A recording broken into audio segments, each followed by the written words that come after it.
हातात मुंबई वॉच.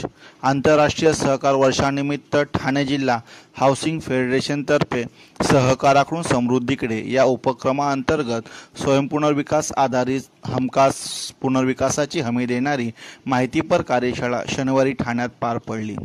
या कार्यशाळेला आमदार प्रवीण दरेकर, आमदार संजय केळकर, आमदार निरंजन डावखरे, ठाणे जिल्हा हाऊसिंग फेडरेशनचे अध्यक्ष सीताराम राणे, जिल्हा उपनिबंधक डॉक्टर किशोर मांडे, वास्तुविशारद सचिन साळवी, मकरंद तोरसकर यांच्यासह अनेक मान्यवर तसेच विविध गृहनिर्माण संस्थांचे पदाधिकारी आणि नागरिक मोठ्या संख्येने उपस्थित होते.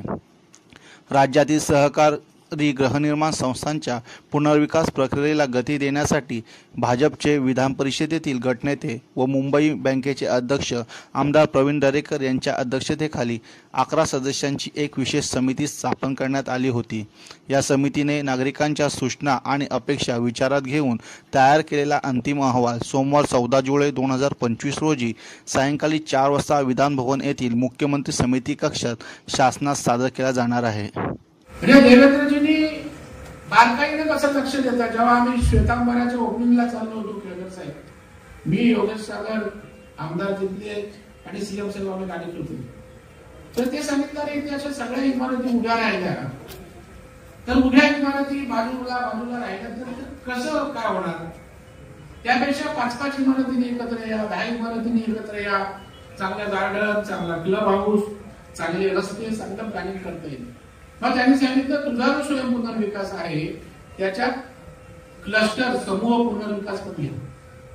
त्याच्यामुळे आता माझ्या अभ्यास गटामध्ये हा समूह पुनर्विकास पण कशा पद्धतीने करावा याच्याही शिफारशी आपण सरकारला त्या ठिकाणी केलेल्या आहेत. मला मिळालेली माहिती, केलेला दौरा, आलेली निवेदनं, तुमच्यासारखी भेटलेली लोक, सांगितलेल्या गोष्टी या मॅक्सिमम त्या ठिकाणी माझ्या त्या समितीच्या अभ्यास गटाच्या अहवालात आणण्याचा प्रयत्न केलेला आहे, ज्याचं सुपूर्द मी सोमवारी 4 वाजता त्या ठिकाणी राज्य सरकारला, माननीय मुख्यमंत्र्यांना, दोन्ही उपमुख्यमंत्र्यांच्या उपस्थितीत सादर करणार आहे.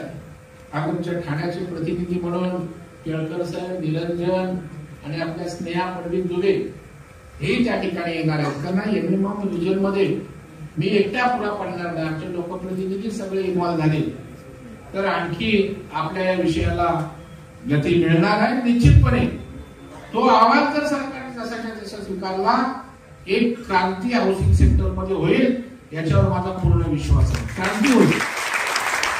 आणि जो सर्वसामान्य माणूस मुंबई ठाण्याच्या बाहेर जातोय आणि आम्ही मराठी माणसांचं म्हणतो, फक्त म्हणून चालत नाही तर कृती या स्वयंपूर्ण विकासात होणार आहे. कारण गिरगाव सारख्या ठिकाणी, दादर सारख्या ठिकाणी, दक्षिण मुंबईत 150, 200 स्क्वेअर फीटाची घर आहे, ज्याच्यामध्ये कुटुंबातले 7, 8, 10 लोक राहतात.